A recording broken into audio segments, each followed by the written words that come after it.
Good morning students, आप सभी का बीएससी थर्ड ईयर में स्वागत है। आपको यहाँ पे मेट्रिक स्पेस के बारे में पढ़ाया जा रहा था।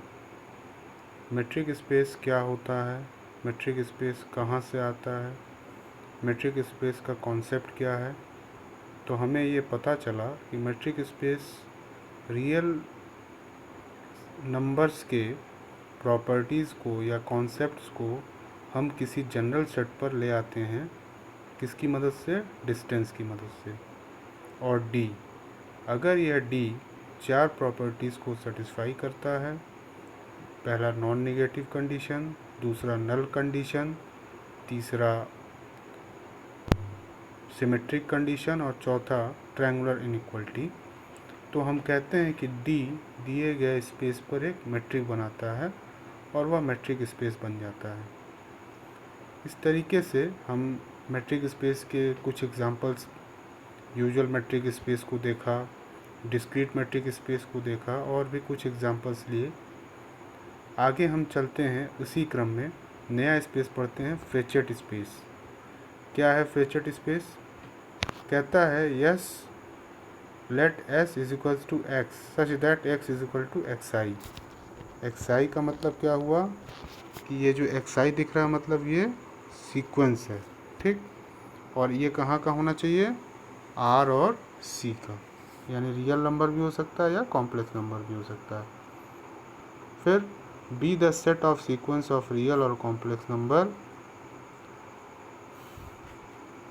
Then show that a mapping D map from S cross S to R defined by D x Y is equals to इतना summation I running from one upon two I mod x I minus Y I upon 1 plus mod x I minus Y I for all X belongs to X I and Y belong to Y I is metric on S. ये हमें proof करना है, ठीक। अब proof करने के लिए हमें वही डी की चारों प्रॉपर्टीज़ फॉलो करनी पड़ेंगी, ठीक। तो सेटिस्फाई कराना पड़ेगा। तो हमने लिख दिया to show that d map from S cross R defined by D x y that is इतना एंड दिस, ठीक। आगे आगे क्या करना है? आगे पहली प्रॉपर्टी क्या दिखानी होती है हमको? Non negative condition. तो नॉन नेगेटिव कंडीशन के लिए क्या दिखाना होगा? पहले हमको दिखाना होगा कि जो डी एक्स वाई है, डी एक्स वाई वह ग्रेटर देन और इक्वल टू ज़ीरो है, ठीक। तो ये दिखाने के लिए क्या करते हैं, हम जानते हैं कि अगर एक्स आई और वाई आई दो पॉइंट ले लें तो हम हमेशा जानते हैं कि x I minus Y i is always greater than और इक्वल टू ज़ीरो। ये हमेशा जीरो या जीरो से बड़ा होगा, ठीक। तो यही चीज़ हमने यहाँ लिख दी कि mod x I minus Y i is always greater than equal to zero.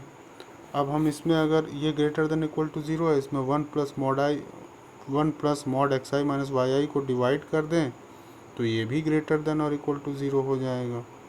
अच्छा, जब ये greater than equal to zero हो गया तो अगला one upon two I mod x I minus Y i, one plus mod x I minus Y i greater than equal to zero, ये भी हो जाएगा, ठीक। और इसी तरीके से अगर इस पर समेशन लगा दिया जाए तो ये भी greater than equal to zero हो गया। इस तरीके से हम क्या देख रहे हैं कि ये जो परिभाषा है ये किसकी है? डी एक्स वाई की, यानी d x y is always greater than equal to zero. चलिए, पहली कंडीशन हो गई। दूसरी कंडीशन क्या करना है कि हमको दिखाना है अगर डी एक्स वाई ज़ीरो है तो हमें दिखाना होगा एक्स बराबर वाई होना चाहिए। हमने मान लिया है कि डी एक्स वाई ज़ीरो, अगर डी एक्स वाई ज़ीरो है तो ये इम्प्लाई करेगा बाय डेफिनेशन कि ये ज़ीरो हो जाएगा। जब ये ज़ीरो हो जाएगा तो यहाँ से हमें पता चलेगा कि ये चीज़ ज़ीरो हो जाएगी। समेशन हटा दें अगर, तो समेशन का मतलब क्या हुआ कि अगर x plus y plus z plus dot dot dot is equals to सबका सम अगर ज़ीरो हो रहा है, इसका अर्थात सभी अलग अलग ज़ीरो हैं, तो हमने समेशन को हटा दिया। तो इस तरीके से अगर समेशन ज़ीरो हो रहा है तो समेशन को हटा दें तो वो भी क्वांटिटी ज़ीरो हो जाएगी। और इस तरीके से ये one upon two I mod x I minus Y i, one plus mod x I minus Y आई भी ज़ीरो हो जाएगा। अब ये 0 है तो 1/2i हटा दीजिए तो ये टर्म 0 हो गया, ये टर्म 0 हो गया तो डिनोमिनेटर हटा दीजिए तो ये टर्म 0 हो गया, और ये 0 हुआ तो ये मॉड तभी 0 होगा जब xi माइनस वाई आई 0 हुआ। xi और यहाँ से क्या मिला, xi बराबर वाई आई, लेकिन i कहाँ से क्या वेरी करेगा, i वेरी करेगा 1 से लेकर के n तक। तो हम ये चूँकि xi और वाई आई क्या है, सीक्वेंस है, कहाँ के, रियल या कॉम्प्लेक्स नंबर, जिसको हमने सीक्वेंस फॉर्म में लिख दिया कि xi x1, x2, x3 dot dot dot xn sequence किसके बराबर हो गया, y1, y2, y3 dot dot dot yn के बराबर हो गए। इस तरीके से हमें क्या मिल रहा है, इसको हम कहेंगे x और ये हो जाएगा y, तो x बराबर y हो गया। तीसरा क्या करना होता है हमें, तीसरा हमें दिखाना होता है सिमेट्रिक कंडीशन। सिमेट्रिक मतलब अगर x को y से रिप्लेस कर दें तो उसके डिफिनीशन में कोई चेंज नहीं आएगा, यानी d of x Y is equals to d of y x हो जाएगा। ठीक, तो हम क्या करते हैं, हम कोशिश ये करते हैं कि डी एक्स वाई का जो डिफिनीशन लिखा है वो हमने लिख दिया यहाँ। डिफिनीशन में हम जानते हैं कि mod x is always equal to mod minus x, तो हम यही प्रॉपर्टी यूज़ कर लेते हैं मॉड की, कि मॉड एक्स आई माइनस वाई आई जहाँ जहाँ है वहाँ क्या लिख देते हैं, मॉड वाई आई माइनस एक्स आई लिख देते हैं। इस तरीके से अब एक्स आई माइनस वाई आई था तो डी एक्स वाई हो गया, वाई आई माइनस एक्स आई है तो डी वाई एक्स हो गया। इस तरीके से ये प्रॉपर्टी भी सेटिस्फाई हुई, जिसे हम सिमेट्रिक कंडीशन कहते हैं। अब आगे हमको दिखाना है non triangular inequality. Triangular inequality में दिखाना होगा हमें कोई 3 पॉइंट्स लेकर के। अब हमको यहाँ दिख रहा है 2 ही पॉइंट, यानी हमको एक जेड को इसमें इंट्रोड्यूस कराना पड़ेगा। ठीक है, तो हम क्या करते हैं, जहाँ एक्स आई माइनस वाई आई है वहाँ हम जेड आई को इंट्रोड्यूस कर देते हैं। तो इंट्रोड्यूस कर दिया हमने क्या किया, एक्स आई माइनस वाई आई के बीच में जेड आई ले आ दिया, यहाँ मॉड जेड आई हो गया। अब ये प्रॉपर्टी जो है टूट गई मिन्क्वेस्की इनइक्वालिटी से, जो आप पढ़ा करते थे, mod alpha plus beta upon 1 plus mod alpha plus beta अगर दिया हो तो ये टूट जाता है, लेस देन इक्वल टू किसके हो जाता है, alpha upon 1 plus mod alpha plus beta upon 1 plus mod beta. ठीक, तो इस तरीके से इस प्रॉपर्टी को यहाँ लगा दिया जाए। तो अगर इसे हम अल्फ़ा मान लें, इतने को हम अल्फ़ा मान लें, इतने को अगर हम बीटा मान लें, तो ये अल्फ़ा और ये बीटा, तो इस तरीके से टूट गया कि क्या, alpha upon 1 plus alpha, beta upon 1 plus beta हो गया। यहाँ से फिर मिन्क्वेस्की इनइक्वालिटी लगाकर इसको ब्रेक कर सकते हैं, समेशन वाला जो पहली प्रॉपर्टी है, तो वहाँ से ये चीज़ ब्रेक हो गई, और ये डिफिनीशन से क्या बन गया, डी एक्स जेड बन गया, और ये डिफिनीशन से बन गया डी जेड वाई। इस तरीके से ये क्या हो गया, ट्रायंगुलर इनइक्वालिटी को भी सेटिस्फाई कर दिया। अर्थात डी जो है हमें चारों इनइक्वालिटी को सेटिस्फाई कर रहा है, और हम कहेंगे कि ये क्या है, एक डी स्पेस बना रहा है किस पर, सीक्वेंस पर, जिसे हम कहेंगे फ्रेचेट स्पेस। ठीक, अब आपके सामने एक नया स्पेस देखने को मिल रहा है, एलपी स्पेस। एलपी स्पेस क्या है, एलपी स्पेस क्या कहता है, LP space be the set of all sequences then show that d map from LP cross LP to R defined as d x y कहाँ से कहाँ तक वेरी कर रहा है, आई वेरी कर रहा है 1 से लेकर के इन्फिनिटी तक, और डिफाइंड कैसे किया गया है, mod x I minus Y I power P upon 1 upon P, जहाँ पी क्या है, 1 से बड़ा हो तो ये डिफिनीशन होगा, और अगर पी 1 से 0 और 1 के बीच में है तो ये डिफिनीशन होगा। यानी यह एक मैट्रिक बनाएगा, यह हमें शो करना है। अब इसमें पी की हम वैल्यू रखते जाएँ तो हमें डिफरेंट स्पेस मिलते जाएंगे, पी बराबर 1, पी बराबर 2, पी बराबर 3, इस तरीके से हमको डिफरेंट स्पेस मिलते चले जाएंगे। इसका एक पर्टिकुलर केस है L2 स्पेस, यानी P की वैल्यू हम क्या रख दें, 2 रख दें, जिसे हम हिल्बर्ट स्पेस कहते हैं। Let H be the set of infinite real sequence then show that D map from H cross H to R defined as d x y बराबर इतना। तो इसे हम मैट्रिक दिखाना है, तो किया क्या है, P के जगह पर 2 रख दिया है। ठीक, तो ये मैट्रिक बनाएगा, और ये H कामा D क्या कहलाएगा, हिल्बर्ट स्पेस कहलाएगा। ये हमें प्रूफ करना है, तो ये आप प्रूफ कर ले जाएंगे। वही चारों प्रॉपर्टीज़ आपको दिखानी होगी, non negative condition, null condition, symmetric condition और ट्रायंगुलर इनइक्वालिटी। ठीक, आगे हम देखते हैं, इसे आप कर लीजिएगा। आगे हम देखते हैं बाउंडेड मेट्रिक स्पेस। अब बाउंडेड मेट्रिक स्पेस क्या होता है? बाउंडेडनेस की बात होती थी, वहाँ हम क्या पढ़ते थे बीएससी सेकेंड ईयर में, कि कोई भी सीक्वेंस बाउंडेड है अगर वह जो सीक्वेंस की जो मॉड वैल्यू है, वह सीक्वेंस, जैसे कॉची सीक्वेंस आप लिखते थे, क्या लिखते थे? Mod of AM minus AN is less than equal to, कोई पॉजिटिव नंबर अगर m से छोटा है तो ये क्या कहलाता था? ये कॉची सीक्वेंस बाउंडेड कहलाता था। ठीक, इस तरीके से बाउंडेडनेस की डिफिनीशन यहाँ भी दी गई है। यहाँ मॉड क्या रिप्रेजेंट कर रहा है? डिस्टेंस रिप्रेजेंट कर। तो सिंपल सी बात है क्या, कि हम क्या करें, कोई भी मेट्रिक स्पेस को बाउंडेड बोलेंगे अगर स्पेस के किन्हीं दो पॉइंट के बीच का डिस्टेंस किसी पॉजिटिव नंबर m से छोटा या बराबर आ जाए तो हम क्या कह देंगे? बाउंडेड मेट्रिक स्पेस कह देंगे। तो ये डिफिनीशन यहाँ दी गई है, पढ़ लीजिए। डिफिनीशन स्क्रीन पे आपको दिख रहा होगा। क्या स्क्रीन पर डिफिनीशन दिख रहा है? कह रहा है let XD be a metric space and a metric D is said to be bounded if and only if there exists positive real number m such that dxy less than equal to m. In this case, the metric space is said to be bounded. यानी dxy यहाँ ध्यान देने वाली बात है।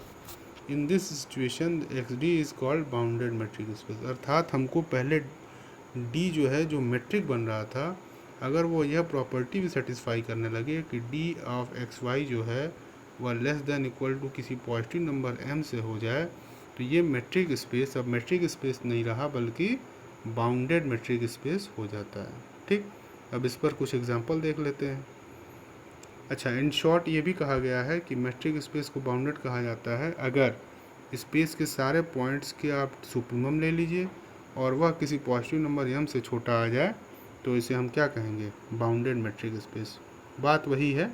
ठीक, आगे कह रहा है कि let XD be a metric space then show that D star map from x cross x to R defined by D star XY बराबर m dxy 1 upon 1 plus dxy for all xy belongs to x इस bounded metric space. ठीक, ये दिखाना है हमें। तो हम यहाँ देखने वाली बात यह है कि यहाँ dxy ऑलरेडी एक मेट्रिक स्पेस है, क्योंकि यहाँ देखिए क्या दिया हुआ है। यहाँ दिया हुआ है कि XD भी ए मेट्रिक स्पेस, अर्थात XD जो है वो क्या है? एक मेट्रिक स्पेस है। ठीक, तो हो गई बात ये। अब आगे क्या कह रहा है? आगे कह रहा है हमें दिखाना है कि XD से बनने वाला एक नया मेट्रिक स्पेस D स्टार है। और यह D स्टार क्या है? यह D स्टार एक हमें मेट्रिक स्पेस तो बनेगा ही, साथ साथ न केवल मेट्रिक स्पेस बनेगा बल्कि ये बनेगा एक बाउंडेड मेट्रिक स्पेस। ठीक, तो ये चीज़ें हमें प्रूफ करने, तो पहले तो बाउंडेड को बाद में प्रूफ करेंगे, पहले दिखाना होगा कि ये क्या है? एक मेट्रिक स्पेस, यानी चारों प्रॉपर्टी सेटिस्फाई करता है। डिफाइन कैसे किया गया है? ये डिफाइन किया गया है D स्टार XY बराबर m dxy upon 1 plus dxy, जहाँ dxy ये आप ध्यान रखिएगा कि dxy जो है वो ऑलरेडी मेट्रिक स्पेस है। ऑलरेडी मेट्रिक स्पेस है मतलब वो मेट्रिक स्पेस की चारों प्रॉपर्टीज़ को ये D सेटिस्फाई करता है। ठीक, यानी non negative condition, null condition, symmetric condition और ट्रायंगुलर इनइक्वालिटी। चलिए आगे चलते हैं। तो प्रूफ करने के लिए सबसे पहले हमने m1 को ले लिया, m1 ले लिया, तो हम जानते हैं कि कभी भी xy अगर स्पेस में होगा तो अगर D मेट्रिक है तो dxy greater than equal to 0 होगा। अगर ये ग्रेटर देन इक्वल टू 0, किसी पॉजिटिव नंबर अगर m जो 0 से बड़ा है इससे अगर मल्टीप्लाई कर दें तो ये हो जाएगा। और अगर ये ग्रेटर देन इक्वल टू 0 है तो इसमें पॉजिटिव नंबर से डिवाइड करें तो वो भी ग्रेटर देन इक्वल टू 0 होगा। और ये बाय डेफिनेशन क्या है? D स्टार XY, अर्थात D star XY greater than equal to 0, non negative condition हो गई। दूसरी चीज़ क्या कहता है? हमें दिखाना होता है कि नल कंडीशन, यानी D स्टार XY अगर 0 है तो x बराबर y। मान लिया D स्टार XY बराबर 0 है, जब D स्टार XY 0 मान लिया तो डिफिनीशन से ये 0 हो गया और ये 0 हो गया। तो यहाँ से हम जानते हैं कि डिनोमिनेटर को अगर क्रॉस प्रोडक्ट कर दें तो ये चीज़ 0 हो गई। और m चूँकि ग्रेटर देन इक्वल टू 0 है, m कभी 0 होगा नहीं, तो ज़ीरो क्या होगा, डी एक्स वाई। और जैसे ही डी एक्स वाई ज़ीरो हुआ, चूँकि डी मैट्रिक है, हम जानते हैं पहले ही डी मैट्रिक है, यानी पहले ही डी इस प्रॉपर्टी को सेटिस्फाई करता है कि अगर डी एक्स वाई ज़ीरो होगा तो एक्स बराबर वाई होगा। तो यहाँ से हमें क्या मिल गया, एक्स बराबर वाई। चलिए आगे चलें। तीसरी कंडीशन क्या है, M3 में क्या करते हैं, हम दिखाना होता है डी एक्स वाई बराबर डी वाई एक्स। तो हमने डी स्टार एक्स वाई ले लिया और डी स्टार एक्स वाई की डिफिनीशन लिख दिया। और आप जानते हैं डी एक्स जी जो है मैट्रिक है, अगर डी मैट्रिक है तो आप पहले ही ये प्रूव कर चुके हैं कि डी एक्स वाई बराबर डी वाई एक्स ये होगा। ठीक, अगर डी मैट्रिक होगा तो कहा भी है सवाल में कि डी मैट्रिक है, अर्थात डी एक्स वाई की जगह हम क्या लिख सकते हैं, डी वाई एक्स लिख सकते हैं। हमने डी एक्स वाई की जगह डी वाई एक्स लिख दिया। जब डी एक्स वाई है तो ये बन रहा है, डी वाई एक्स होगा तो ये बन जाएगा। तो यहाँ से सिमेट्रिक कंडीशन भी हो गया। चौथी चीज़ क्या है, ट्रायंगुलर इनइक्वालिटी। इसमें जेड को ले आना पड़ेगा हमको। तो जेड को इंट्रोड्यूस करने के लिए हम क्या करेंगे, इसको लिखने का तरीका हम इस तरीके से लिखते हैं, एम डी एक्स वाई को ऐसे हम लिख सकते हैं, चीज़ वही है। अब डी एक्स वाई चूँकि डी मैट्रिक है, तो डी मैट्रिक है तो वो ट्रायंगुलर इनइक्वालिटी को फॉलो करेगा, अर्थात डी एक्स वाई हमेशा किससे छोटा होगा, less than equal to d x z plus d z comma y से छोटा या बराबर होगा। तो हमने क्या किया, इसके जगह पे ये रख दिया। ये रखते ही क्या हुआ, ये टूट गया। अब ये जैसे ही इसमें सॉल्व किए तो ये सॉल्व हो करके इतना आ गया। अब ये सॉल्व होने के बाद जब इतना आ गया तो आप ये जानते हैं मिनिक्वेस्क्यू इनइक्वालिटी से अगर ऐसा दिखता है आपको, दो रियल नंबर अल्फ़ा, रियल या complex, alpha plus beta, one plus alpha plus beta, अगर आपको ये दिख रहा है, सॉरी, अगर आपको ये दिख रहा है mod alpha plus beta upon one plus mod alpha plus beta, अगर ये आपको दिख रहा है तो ये ब्रेक हो जाता है किसमें, less than equal to mod alpha upon one plus mod alpha plus beta upon one plus mod beta. तो हम क्या लगा दें यहाँ पर, मिनिक्वेस्क्यू इनइक्वालिटी लगा दें। दिख भी रहा होगा आपको अल्फ़ा बीटा, तो हमने मिनिक्वेस्क्यू इनइक्वालिटी से इसको ऐसे लिख दिया। अब ये हम अंदर मल्टीप्लाई हो गया और ये डिफिनीशन से बन गया डी स्टार एक्स जेड और ये definition d square z y. अर्थात हम देख रहे हैं डी स्टार चारों प्रॉपर्टीज़ को फॉलो कर रहा है और डी स्टार क्या है, एक मैट्रिक स्पेस है। अब बात करते हैं बाउंडेडनेस की। हम जानते हैं कि अगर डी मैट्रिक है तो वो हमेशा जो है डी ऑफ एक्स वाई, हम जो है हमेशा क्या कह सकते हैं, इसको ग्रेटर देन वन कह सकते हैं, यानी वो जीरो या जीरो से बड़ा होगा तो हम मान सकते हैं कि वन या वन से बड़ा हो, ऐसा लिख सकते हैं। अगर ऐसा लिख दें तो ये हम जानते हैं कि डी एक्स वाई में आप one plus d x y को अगर डिवाइड करेंगे तो वो हमेशा क्या होगा, वन से छोटा होगा या बराबर हो, वन से छोटा होगा। आप ये जानते हैं कि किसी भी नंबर को अगर आप डिनोमिनेटर में डिवाइड करते हैं बड़ी संख्या से तो वह संख्या हमेशा क्या हो जाती है, वह संख्या हमेशा एक से छोटी हो जाती है। ठीक, तो यहाँ एक चीज़ देखिए कि जब डी एक्स वाई अगर हम मान लेते हैं एक से बड़ा है, चूँकि जीरो या जीरो से बड़ी होती ही है, मान लें अगर वह एक से बड़ा है, तो ऐसे केस में अगर हम इसको डिवाइड कर दें one plus d x y से तो ये तुरंत एक से छोटा हो जाएगा। जब ये एक से छोटा हो गया तो आप क्या कीजिए, दोनों तरफ एम से मल्टीप्लाई कर दीजिए, ये मिल जाएगा। जैसे ही एम से मल्टीप्लाई करेंगे तो ये बन गया डी स्टार एक्स वाई, अर्थात आपने क्या दिखा दिया कि डी स्टार एक्स वाई जो है वो एम से छोटा या एम से छोटा है, अर्थात डी स्टार एक्स वाई क्या है, बाउंडेड मैट्रिक स्पेस। क्लियर, इस तरीके से हम देख रहे हैं कि डी स्टार एक नया मैट्रिक स्पेस बन रहा है जो न केवल मैट्रिक स्पेस है बल्कि बाउंडेड भी है। अर्थात यहाँ नोट करने वाली बात यह है कि जो डी एक्स वाई था वह बाउंडेड नहीं था, परंतु डी की मदद से हम एक नया मैट्रिक स्पेस बना दिया डी स्टार जो कि बाउंडेड है, अर्थात वह बाउंडेड मैट्रिक स्पेस है। इस तरीके से हम यह कह सकते हैं कि कोई मैट्रिक स्पेस भले बाउंडेड ना हो पर उसकी मदद से हम एक नया मैट्रिक स्पेस बना सकते हैं जो कि ऐसा होगा, बाउंडेड होगा। इस तरीके से ये चीज़ें रिमार्क में लिखी हुई हैं। आज के लिए सिर्फ इतना ही। इसके अगले लेक्चर में हम इसके आगे और भी कुछ एग्जांपल्स को देखेंगे। Thank you very much.